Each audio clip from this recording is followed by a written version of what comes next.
بہت مہربان نہایت رحم والا ہے۔ بات چل رہی تھی سترے کے بارے میں۔ یہ امام بخاری رحمۃ اللہ علیہ نے اب ایک پورا باب قائم کیا ہے جس میں سترے سے متعلق احادیث مبارکہ لے کر آئے ہیں، اور اس میں یہ حضرت عبداللہ ابن عمر کا آخری جو جملہ تھا کہ نبی کریم صلی اللہ علیہ وسلم جب باہر جا کے نماز پڑھاتے عید کے لیے تو آپ ایک نیزہ ساتھ لے جاتے تھے، وہ سامنے گاڑ دیا جاتا، پھر آپ سرکار امامت فرماتے۔ اسی طرح سفر میں بھی کرتے تھے، اور فرمایا کہ جو امراء تھے، حکام جو تھے، وہ بھی اپنے ساتھ اس لیے نیزہ رکھتے تھے کہ اس کو بطور سترہ استعمال کر سکیں۔ تو اس پر ضمناً ایک بات میں عرض کر رہا تھا کہ نبی کریم نے صلی اللہ علیہ وسلم نے باقاعدہ امامت فرمائی، اور جتنے بھی حاکم بنتے تھے پہلے جو حاکم اسلام کہلاتے تھے وہ باقاعدہ امامت کرتے تھے پانچوں وقت کی، اور جمعہ پڑھاتے تھے، عیدین پڑھاتے تھے۔ آج ہمارے معاشرے میں تھوڑا سا اس کو حقارت کی نگاہ سے دیکھنا شروع ہو گئے ہیں۔ شاید اس کی وجہ یہ ہے کہ امام حضرات جو ہوتے ہیں اکثر بیچارے وہ کم پڑھے لکھے ہوتے ہیں، دنیاوی تعلیم میں اتنے آگے نہیں ہوتے ہیں، زیادہ وہ مالدار نہیں ہوتے ہیں، اوسطاً تنخواہ پہ ہی گزارا کرنے والے ہوتے ہیں، اور مطلب ہر ایک عالم بھی نہیں ہوتا، بس حافظ ہوتے ہیں، اور کہا ہی جاتا ہے جی مسجد کے حجرے میں ہی رہتے ہیں، ان کو مسجد سے گھر ملا ہوا ہے، ورنہ تو گھر تک خریدنے کے ان کے پاس پیسے نہیں ہوتے ہیں۔ اور پھر اس کے علاوہ ایک جملہ نظر آتا ہے کہ جی مسجد کی روٹیاں کھاتے ہیں۔ تو اس قسم کے معاملات کو بنیاد بنا کر بعض اوقات بڑی حقارت کی نگاہوں سے ایک امام کو دیکھا جاتا ہے، اور اگر کوئی کسی سے کہے کہ آپ اپنے بچے کو کیا بنانا چاہتے ہیں تو شاید اس کی زبان سے کبھی بھی نہیں نکلے گا کہ امام مسجد، کبھی بھی نہیں۔ بلکہ اگر کوئی کہے کہ تم ایسا کرو اپنے بچے کو امام مسجد بنا دو تو شاید معاذ اللہ وہ کانوں کو ہاتھ لگا کیا بات کر رہے ہو بھائی، مسجد کا امام مسجد کی روٹیاں توڑے گا۔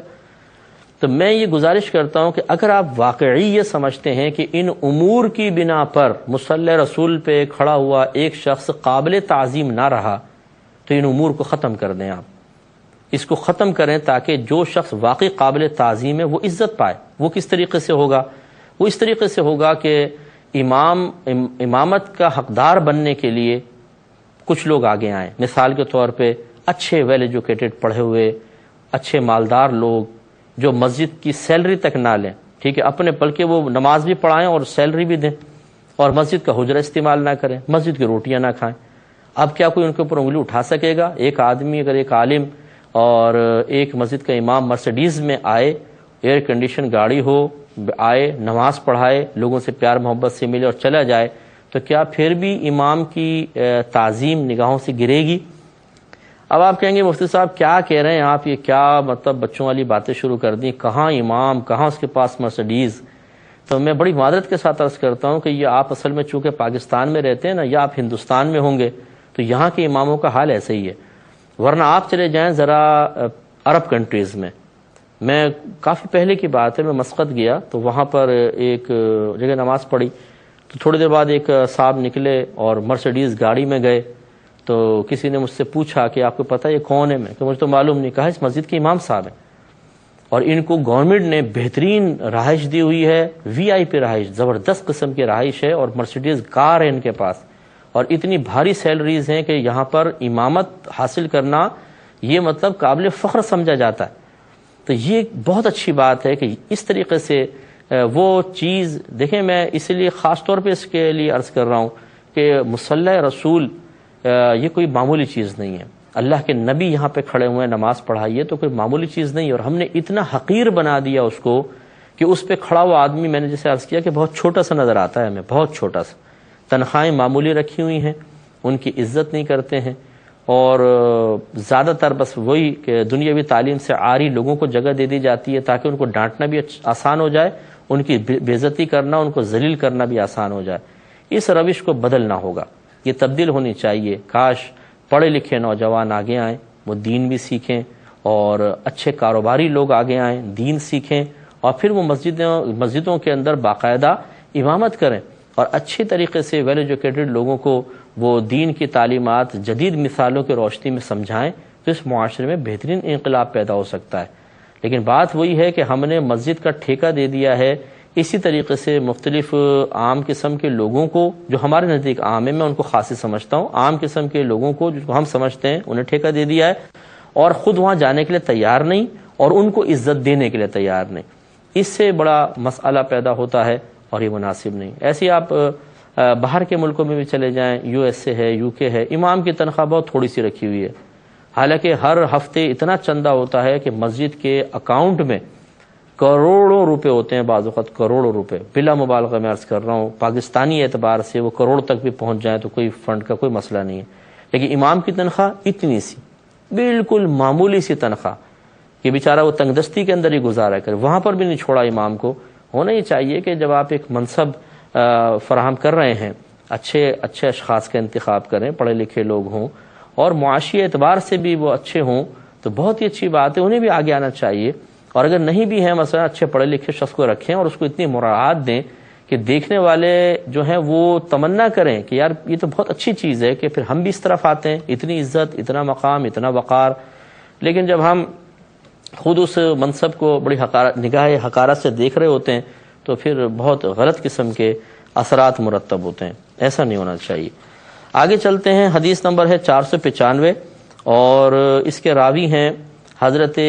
ابو جحیفہ رضی اللہ تعالیٰ عنہ، کہتے ہیں کہ میں نے اپنے والد سے سنا کہ نبی کریم صلی اللہ علیہ وسلم نے ان کو ایک کھلے میدان میں نماز پڑھائی اور آپ کے سامنے نیزہ تھا، ظہر کی 2 رکعت اور عصر کی 2 رکعت، اور آپ کے سامنے سے عورت اور گدھے گزر رہے تھے،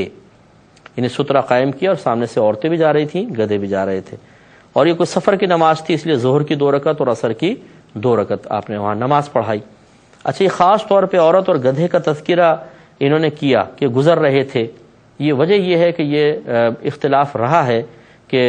صحابہ کرام میں بھی کہ اگر نمازی کے آگے سے عورت گزر جائے یا گدھا گزر جائے تو بعض کہتے تھے نماز ٹوٹ جاتی ہے، بعض کہتے تھے نہیں ٹوٹتی ہے۔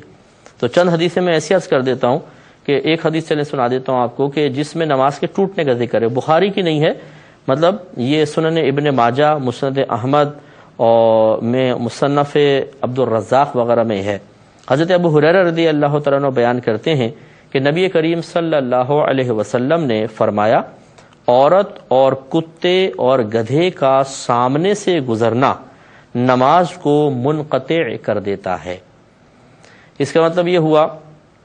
کہ یہ بھی ایک ایسی حدیثیں تھیں اور یہ بھی حدیثیں جو میں نے آپ کی خدمت میں عرض کی ہیں، تو علماء نے فرمایا کہ دونوں حدیثیں اپنے اپنے مقام پہ بالکل درست ہیں۔ پہلے یہی حکم تھا کہ اس وقت خشوع و خضوع کی کمی تھی، نئے نئے نمازی ہوئے تھے لوگ، تو سرکار نے پھر اس طرح فرمایا کہ سامنے سے عورت گزر جائے، کتا گزر جائے، گدھا گزر جائے تو عموماً توجہ نہیں رہتی تھی، کیونکہ وہ سب چیزیں نگاہوں کے سامنے ہوتی تھی، تو نماز پڑھتے پڑھتے جیسے دیکھنا شروع ہو گئے، تو سرکار نے پھر سختی کا حکم دیا کہ پھر نماز توڑ دو، دوبارہ نماز پڑھو، تاکہ 1-2 دفعہ نماز ٹوٹے گی تو پھر انسان اپنے نگاہوں کی حفاظت کرے گا، خشوع و خضوع کی طرف مائل ہوگا۔ جب یہ کیفیات بدلتی ہوئی سرکار نے دیکھ لی اور آپ کی تربیت کا اثر باقاعدہ لوگوں پہ ظاہر ہو گیا، تو پھر آپ نے نماز کے منقطع ہونے کا حکم واپس لے لیا، اور سب اللہ کے حکم سے ہی تھا۔ تو لہٰذا معلوم یہ ہوا کہ دونوں طرح کی حدیثیں ہیں، لیکن جن میں عورت اور گدھے کے سامنے سے گزرنے سے نماز نہ ٹوٹنے کا حکم بیان ہوا ہے، یہ پہلے والی حدیثیں جن میں ٹوٹنے کا حکم ہے ان کے لیے ناسخ کی حیثیت رکھتی ہیں، تو وہ منسوخ ہیں اور یہ ناسخ ہیں۔ لہٰذا اب یہی ہے، اگر آپ نیزہ قائم نہ بھی کریں، وہ عورت سامنے سے گزر گئی تو نمازی کی نماز پہ فرق نہیں پڑے گا، ہاں عورت کے آگے سے گزرنا ضرور منع تھا،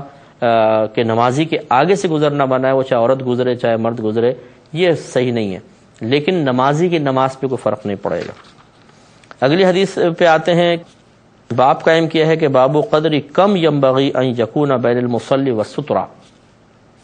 نمازی اور سترے کے درمیان کتنی مقدار کا فاصلہ ہونا چاہیے۔ نمازی سے مراد ہے جب آپ سجدہ کرتے ہیں تو سجدے کی جگہ سے لے کر سترے تک کا کتنا مقام ہونا چاہیے، یہ نہیں کہ نمازی آپ کھڑے ہوئے ہیں قیام میں تو سترہ سامنے گاڑ لیا اتنا قریب، یہ کیونکہ یہ فاصلہ بیان ہو رہا ہے ابھی کہ سرکار جب سترہ فرماتے تھے تو اتنا قریب ہوتا تھا کہ بکری درمیان سے نہ گزر سکے، یہ اگر مراد ہوتا کہ کھڑے ہو کر آپ نے سترہ قائم کیا اور پھر اتنا کہ بکری نہ گزر سکے، وہ تو سامنے آ جاتا۔ مراد یہی ہے کہ جہاں سجدہ انسان کرے گا نمازی، اس کے بعد سترے کا اور اس کا کتنا فاصلہ ہونا چاہیے۔ تو یہ اس پر ایک حدیث لائیں، 497 نمبر حدیث 496 نمبر حدیث پاک ہے۔ پہلے حضرت سہل رضی اللہ تعالی عنہ بیان کرتے ہیں کہ نبی کریم صلی اللہ علیہ وسلم کی جائے نماز اور دیوار کے درمیان بکری کے گزرنے کی جگہ تھی، یعنی بہت ہی کلوز بعض اوقات ہو کر بس یہ جیسے نماز پڑھ رہے ہیں اتنا فاصلہ، یہ سجدے کی جگہ ہے اور اتنا بس کہ بکری بھی درمیان سے نہ گزر سکے، اتنا کلوز بھی سرکار نے نماز پڑھی ہے۔ اور 497 نمبر حدیث پاک ہے، حضرت سلمہ رضی اللہ تعالی عنہ کہتے ہیں کہ مسجد کی دیوار منبر کے پاس تھی، اس سے بکری بمشکل گزر سکتی تھی، یعنی اتنے کلوز ہو کے سرکار نماز پڑھاتے تھے کہ بالکل دیوار کے جیسے یہ بکری بھی بڑی مشکل سے گزر سکے، کیونکہ بس بکریاں آپ نے دیکھا سمٹ کے چھوٹی چھوٹی جگہوں سے نکل جاتی ہیں، یعنی بہت ہی قریب ہو کے سرکار نے نماز پڑھائی ہے۔ باب الصلاۃ الی الحربۃ، چھوٹے نیزے کی طرف رخ کر کے نماز پڑھنے کا باب۔ 498 نمبر حدیث پاک ہے، حضرت عبداللہ ابن عمر رضی اللہ تعالیٰ عنہما بیان کرتے ہیں کہ نبی کریم صلی اللہ علیہ وسلم کے لیے چھوٹا نیزہ گاڑ دیا جاتا تھا، پھر آپ اس کی طرف نماز پڑھتے تھے۔ تو اس سنت کو ہمیں بھی زندہ کرنا چاہیے۔ نیزہ تو نہیں ہوگا ہمارے پاس، لیکن کبھی ایسا ہو کہ آپ نماز پڑھ رہے ہیں اور آپ کو گمان ہو کہ لوگ سامنے سے گزریں گے تو پھر اپنے سامنے سترہ قائم کر لینا افضل ہوتا ہے۔ اور سترے کی مقدار میں کئی دفعہ ذکر کر چکا ہوں کہ انگلی کے سرے سے لے کر، بیچ والی انگلی کے سرے سے لے کر کوہنی تک اتنی لمبائی کم از کم، اور ایک یہ شہادت کی انگلی کے برابر موٹائی، اگر اتنی بڑی کوئی لکڑی آپ سامنے گاڑ دیتے ہیں تو کافی ہے۔ اور ورنہ ستون کے سامنے پڑھ رہے ہیں، یا کوئی جیسے ٹوپیاں ہوتی ہیں نا مسجد کی، بعض اوقات آپ اس کو اگر اوپر تلے ملا کے ایسی اونچی سی بنا لے، وہ سامنے رکھ دیں، وہ بھی سترے کا کام دے گی۔ لیکن بعض لوگ ایسا کرتے ہیں جوتے صرف سامنے رکھ دیتے ہیں یا ایک ٹوپی سامنے رکھ دیتے ہیں، اس کی طرف رخ کر کے نماز پڑھ رہے ہوتے ہیں، تو یہ اتنا چھوٹا سا سترہ نہیں ہوگا، کیونکہ یہ شرعی گز کہلاتا ہے، یہاں سے 1.5 فٹ تقریباً ہوتا ہے، تو اتنا کم از کم اونچائی ہونی چاہیے۔ اگر نہیں کریں گے اور آپ کو سامنے سے گزرا، تو اگر آپ نے ایسی جگہ نماز شروع کی کہ ضرور لوگ سامنے سے گزریں گے تو نمازی گناہ گار ہوگا کہ ایسی جگہ نمازی کیوں پڑھی۔ اور اگر آپ محتاط پڑھ رہے ہیں لیکن پھر بھی کوئی سامنے سے گزرا تو وہ گناہ گار ہوگا، اس لیے بہتر یہ ہے کہ سترہ قائم کیا جائے۔ اگلا باب لے کر آئے ہیں باب الصلاۃ الی العنزۃ، نیزے کی طرف نماز پڑھنے کا باب۔ یہاں عنزہ کا لفظ ہے، پیچھے جو تھا حربہ کا لفظ ہے، حربہ چھوٹے نیزے کو کہتے ہیں اور عنزہ عام نیزے کو کہا جاتا تھا۔ 499 حدیث پاک ہے، نبی کریم ایک راوی کہتے ہیں حضرت عون بن ابی جحیفہ اپنے والد سے روایت کرتے ہیں کہ میں نے ان سے یہ سنا تھا کہ نبی کریم صلی اللہ علیہ وسلم دوپہر کے وقت ہماری طرف تشریف لائے، پس آپ کے لیے وضو کا پانی لایا گیا، پھر آپ نے وضو کیا، پھر ظہر اور عصر کی نماز پڑھائی، اور آپ کے سامنے نیزہ تھا اور عورت اور گدھا اس نیزے کے پاس سے یعنی سامنے سے گزر رہے تھے۔ ابھی حدیث گزری ہے۔ 500 نمبر حدیث پاک ہے، حضرت انس بن مالک رضی اللہ تعالیٰ عنہ بیان کرتے ہیں کہ جب نبی کریم صلی اللہ علیہ وسلم قضاء حاجت کے لیے تشریف لے جاتے تو میں اور ایک لڑکا آپ کے پیچھے جاتے، اور ہمارے ساتھ ڈنڈا یا لاٹھی یا نیزہ ہوتا، اور ہمارے ساتھ چمڑے کا برتن ہوتا۔ جب آپ قضاء حاجت سے فارغ ہو جاتے تو ہم آپ کو وہ چمڑے کا برتن دیتے تھے۔ اب اس میں سترے کا ذکر نہیں، لیکن پچھلی یہ حدیث گزر چکی ہے کہ وہ لاٹھی یا سترہ، وہ جو نیزہ تھا وہ آگے گاڑ کے نماز پڑھا کرتے تھے۔ باب السترۃ بمکہ وغیرہا، مکہ وغیرہ میں سترے کا باب۔ 501 نمبر حدیث پاک ہے، حضرت ابو جحیفہ رضی اللہ تعالیٰ عنہ اس کے راوی ہیں، کہتے ہیں کہ نبی کریم صلی اللہ علیہ وسلم دوپہر کے وقت نکلے، پھر آپ نے بجری والی ریتیلی زمین جو کہ ایک مدینے کے وادی میں تھی، اس میں ظہر اور عصر کی 2 رکعت نماز پڑھی اور اپنے سامنے نیزہ گاڑ دیا اور وضو کیا، پھر لوگ آپ کے وضو کے پانی کو اپنے جسم پر مل رہے تھے۔ یہ حدیث بھی پہلے تفصیل سے گزر چکی ہے کہ گویا کہ نبی کریم صلی اللہ علیہ وسلم کے جسد اقدس سے ٹپکنے والا پانی صحابہ کرام متبرک سمجھا کرتے تھے اور اس کو ہاتھوں میں لے کر خود کے اوپر مل لیا کرتے تھے۔ معلوم ہوا کہ تعظیم نبی صلی اللہ علیہ وسلم کوئی معاذ اللہ شرک نہیں ہے، اس میں کوئی ناجائز پہلو نہیں ہے، اس میں کوئی حرام چیز شامل نہیں ہے، خود صحابہ کرام یہ کرتے رہے ہیں۔ اگر آج کا مسلمان اکابرین کے تبرکات سے فیضیاب ہونے کی کوشش کرے تو یہ کیسے غلط ہو سکتا ہے؟ نیت صحیح ہونی چاہیے، ارادہ صحیح ہونا چاہیے، قصد صحیح ہونا چاہیے، تو اس میں کوئی حرج نہیں ہے۔ باب الصلاۃ الی الاسطوانۃ، ستون کی طرف نماز پڑھنے کا باب۔ حدیث نمبر 502 ہے، اور اس کے راوی حضرت سلمہ بن الاکوع رضی اللہ تعالی عنہ ہیں۔ یہ کہتے ہیں کہ حضرت یزید بن ابی عبید بیان کر رہے ہیں کہ میں حضرت سلمہ بن اکوع رضی اللہ تعالی عنہ کے پاس آیا، وہ مصحف کے پاس، یعنی قرآن پاک ایک بکسے میں رکھا ہوا تھا، یہ مراد کہنے کا، وہ مصحف کے پاس ایک ستون کے نزدیک نماز پڑھ رہے تھے۔ پس میں نے کہا کہ اے ابو مسلم، میں دیکھتا ہوں کہ آپ اس ستون کو تلاش کر کے اس کے پاس نماز پڑھتے ہیں، ایسا کیوں ہے؟ تو انہوں نے کیا جواب دیا؟ انہوں نے کہا کہ میں نے نبی کریم صلی اللہ علیہ وسلم کو قصدن، ارادتاً، قصد کرتے ہوئے اس ستون کے پاس نماز پڑھتے ہوئے دیکھا ہے۔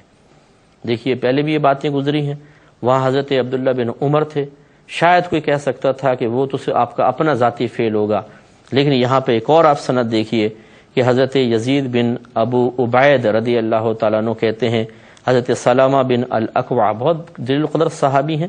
یہ باقاعدہ ایک ستون کو تلاش کر کے اہتمام کے ساتھ نماز پڑھتے تھے۔ پوچھنے میں پتہ چلا کہ میں نے یہ مشاہدہ کیا کہ سرکار جان بوجھ کے قصد و ارادہ کر کے ستون کے پاس نماز پڑھتے تھے۔